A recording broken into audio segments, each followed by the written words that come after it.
Bapak Ibu, umat Tuhan yang terkasih, salam, jumpa lagi malam ini 8 September 2021. Sebelum kita beristirahat, mari kita ada di hadirat Tuhan. Karena itu kita angkat pujian yang mengatakan pertolongan-Mu.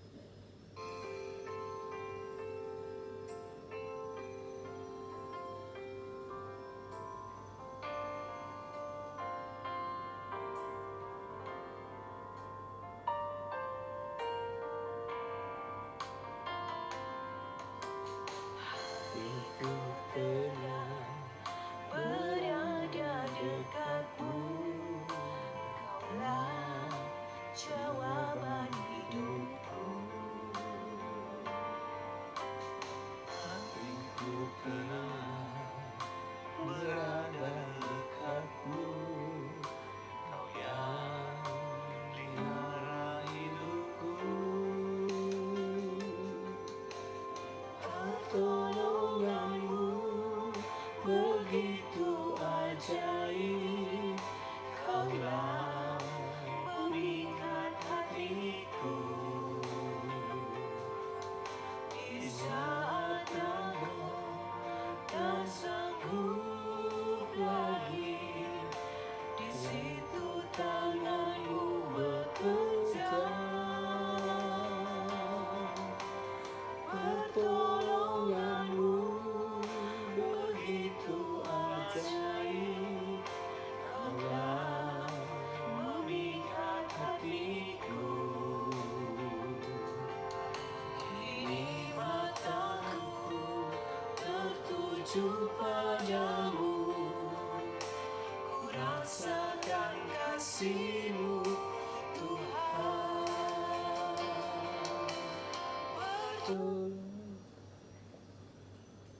Umat Tuhan yang terkasih, mari kita berdoa. Bapa, sesungguhnya kami hidup bukan hanya dari makan dan minum saja, tapi kami juga hidup dari setiap firman yang keluar dari mulut Allah. Karena itu, kami mau mendengarkan kebenaran firman-Mu untuk mendapatkan kehidupan daripadanya. Berkatilah kami sekalian. Amin. Umat Tuhan yang terkasih dalam Yesus Kristus, kita mendengarkan kebenaran firman Allah yang terbaca di dalam Injil Matius pasalnya yang kelima, ayatnya yang ke-38 sampai ayatnya yang ke-48. Dan saya akan membacakan secara khusus ayatnya yang ke-43 sampai ayatnya yang ke-45. Ayat-ayat yang lainnya akan dibacakan oleh umat Tuhan sekalian. Beginilah bunyi firman Allah.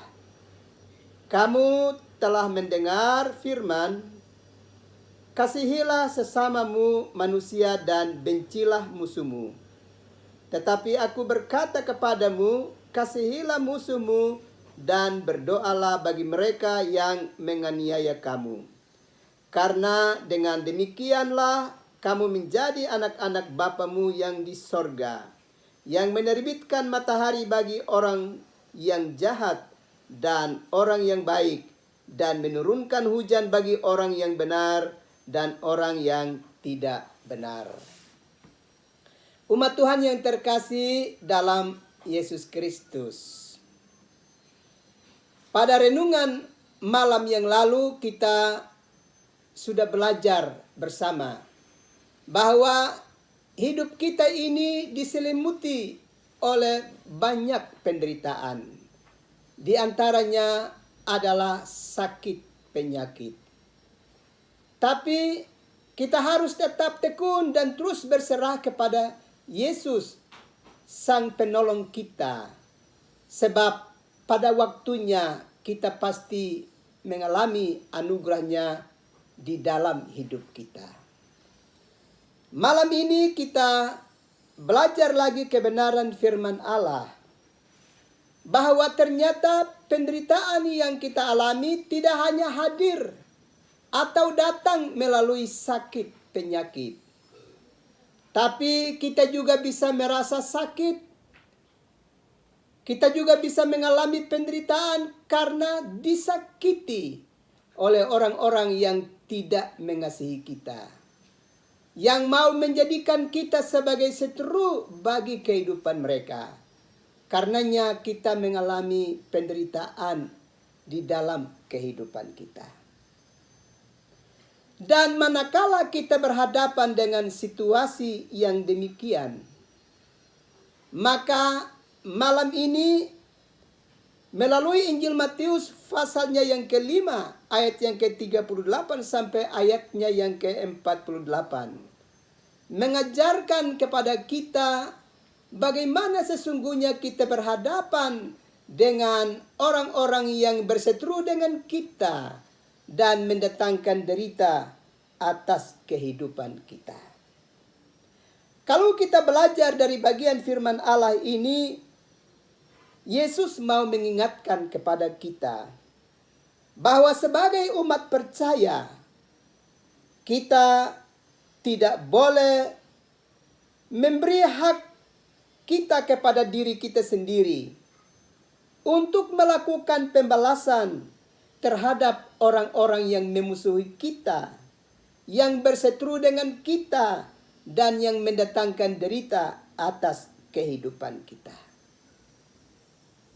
Kita tidak boleh melakukan itu. Sebab kita harus memberi ruang dan kesempatan bagi Allah. Sebab pembalasan itu bukan hak kita, tapi itu adalah hak pemilik kehidupan kita.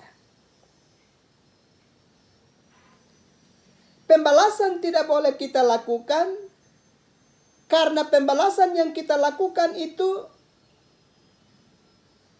akan menyebabkan kita membatasi ruang gerak Allah untuk bertindak, untuk melakukan perkara yang jauh lebih hebat bagi kehidupan kita, bahkan kepada orang-orang yang berseteru dengan kehidupan kita.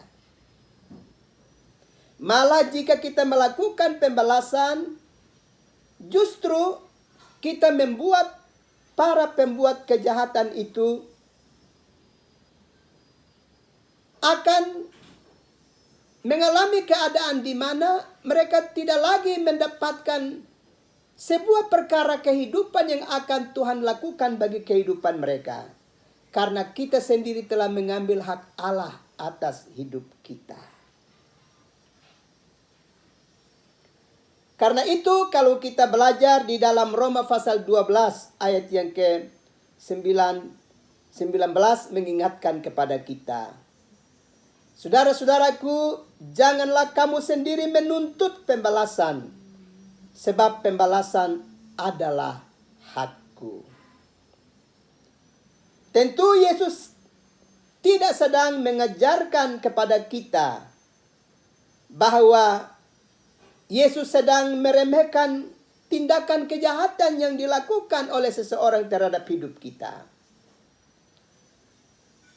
Justru yang Yesus mau ingatkan kepada kita adalah bahwa sebagai umat yang percaya kita mesti hidup melebihi standar umum yang berlaku di tengah-tengah kehidupan dunia ini. Supaya kita tidak serupa dengan dunia ini. Sebab kalau kita melakukan pembalasan terhadap orang-orang yang memusuhi kita dan mendatangkan penderitaan atas hidup kita, sesungguhnya kita sedang hidup serupa dengan dunia.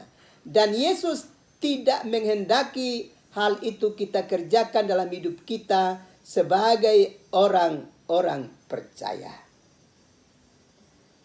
Karena itu, melalui bacaan ini Yesus mau mengingatkan kepada kita untuk kita harus memiliki standar hidup yang baru.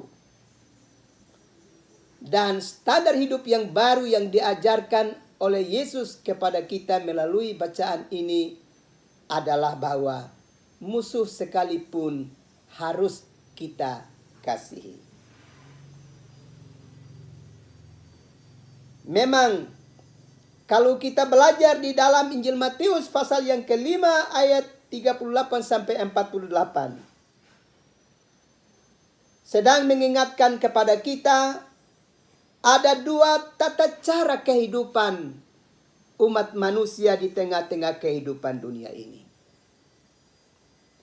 Yang pertama, kehidupan yang dijalani oleh kita umat manusia menurut hukum alam atau prinsip hidup dalam kerajaan manusiawi atau kerajaan dunia ini.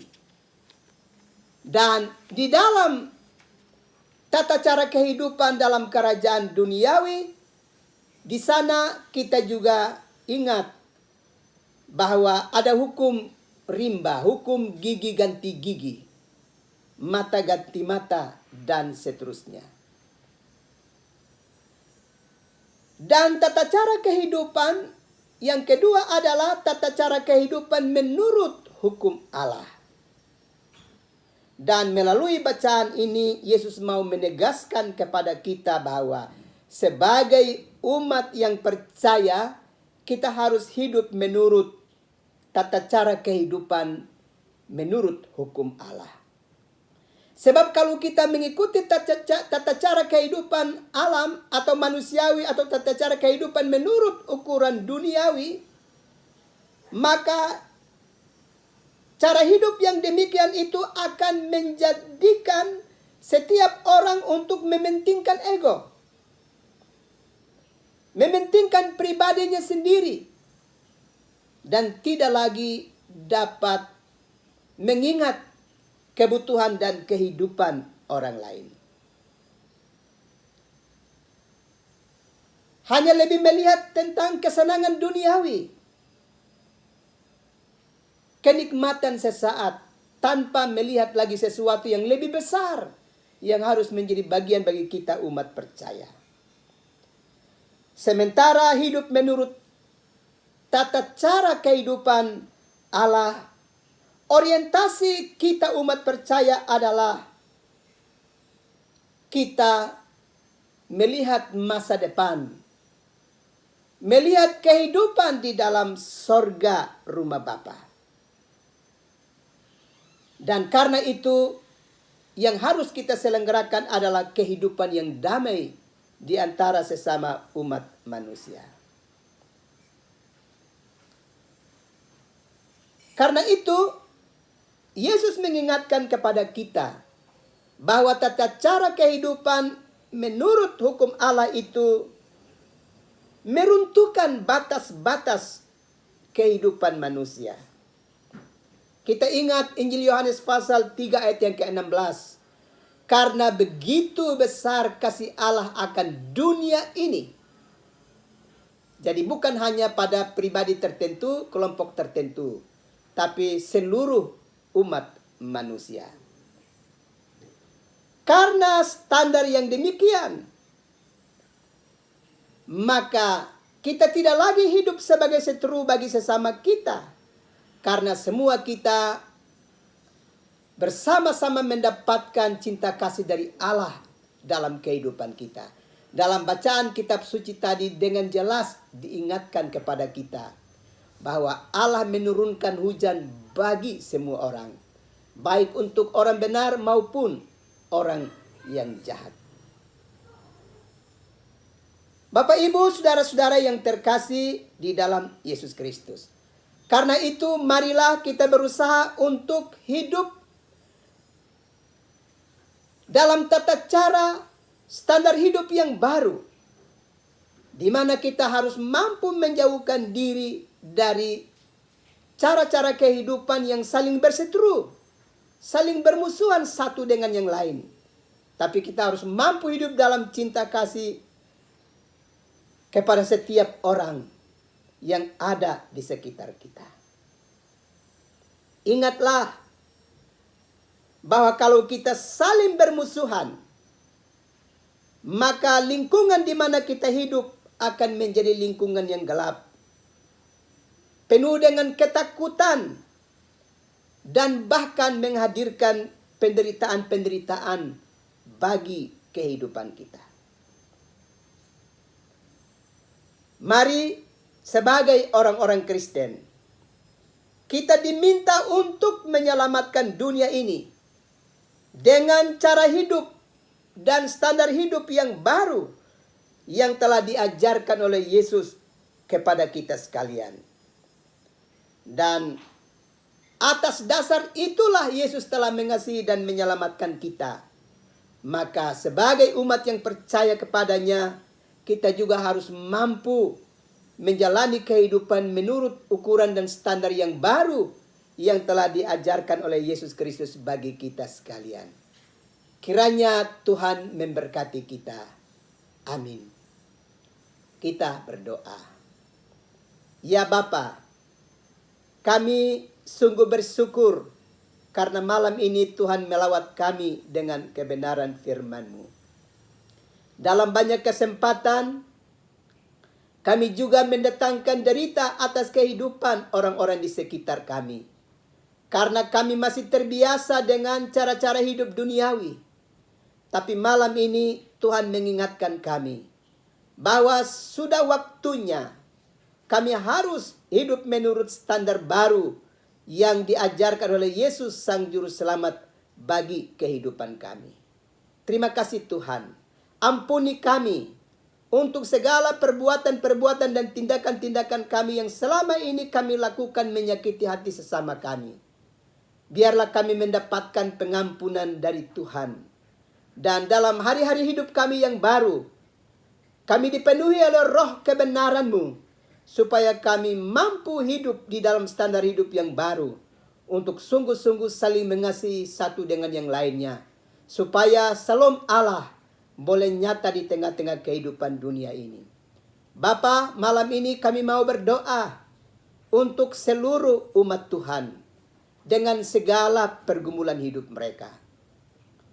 Kami mau berdoa untuk mereka yang sedang tersakiti oleh karena ada orang-orang yang tidak lagi dapat hidup menjadi sahabat bagi mereka, tapi menjadi setru bagi mereka dan telah mendatangkan derita atas kehidupan mereka. Kami minta kepadamu, ampuni mereka semua. Dan biarlah perintah baru yang Tuhan ajarkan itu mewarnai kehidupan mereka, supaya semua mereka sungguh-sungguh hidup dalam cinta kasih seorang dengan yang lainnya. Kami juga berdoa untuk umat-Mu yang sedang ada dalam penderitaan oleh karena sakit penyakit yang mengikat kehidupan mereka. Ya Bapa, tiliklah kehidupan umat-Mu dan berbelas kasihlah dengan mereka, supaya mereka berkesempatan mengalami pemulihan dalam kasih sayang-Mu, ya Bapa. Kami terus minta kepadamu pada setiap malam, sebab tidak ada yang bisa dapat menolong sesama kami yang tengah mengalami penderitaan sakit. Hanya Engkau Yesus yang telah menjadi Tuhan dan Juru Selamat, mampu berkarya dengan dahsyat untuk memberi pertolongan bagi sesama kami yang tengah mengalami penderitaan sakit. Terima kasih Bapa. Juga berbagai pergumulan yang dihadapi oleh setiap umat Allah. Pergumulan dalam rumah tangga, pergumulan dalam usaha dan pekerjaan, pergumulan dalam masa depan anak-anak mereka selaku generasi baru. Kami minta kepadamu Bapa, miringkan telinga pengasihan-Mu dan dengar jeritan doa dari setiap umat-Mu yang terus berseru dan memohon pertolongan, supaya mereka bisa keluar dari berbagai kesulitan. Tiliklah mereka dan jawablah mereka seturut dengan kehendak-Mu yang agung, ya Bapa. Terima kasih Bapa. Kami percaya Allah akan terus bertindak untuk berbalas kasih dengan umat-Mu, ya Bapa. Bangsa dan negara kami dan pemerintah kami, baik Bapak Presiden, para gubernur, bupati dan wali kota, dan khususnya provinsi dan kota di mana kami menjadi bahagiannya. Kami minta kepadamu, Allah berkenan memberkati para pemimpin bangsa kami, supaya di dalam penyelenggaraan kehidupan berbangsa dan bernegara ini, ada perkara-perkara besar yang mereka lakukan untuk keamanan dan kenyamanan, serta kesejahteraan bagi kehidupan kami bersama. Demikian juga pergumulan gereja-gereja Tuhan, semua mereka yang terpanggil untuk memberitakan Injil kebenaran Allah, para penginjil, para pendeta, para penatua diaken dan pengajar, dan seluruh kelompok fungsional yang terpanggil untuk mewartakan Injil-Mu. Kiranya Allah berkenan memberkati seluruh warta kesaksian yang diberitakan, supaya melaluinya banyak orang dapat diselamatkan dalam kasih karunia-Mu ya Tuhan. Terima kasih Bapa, malam sudah menjadi bahagian buat kami. Kami akan beristirahat, karena itu kami minta kepadamu, ulurkanlah tangan-Mu dan berkati seluruh umat-Mu sekalian, supaya malam ini umat-Mu mendapatkan pengurapan dari Tuhan dan mengalami kasih karunia-Mu. Demi Yesus Kristus yang adalah Tuhan dan Juru Selamat itu, padamu kami datang berdoa dan bersyukur. Amin. Umat Tuhan yang terkasih, selamat malam, selamat beristirahat. Tuhan memberkati kita sekalian. Salam.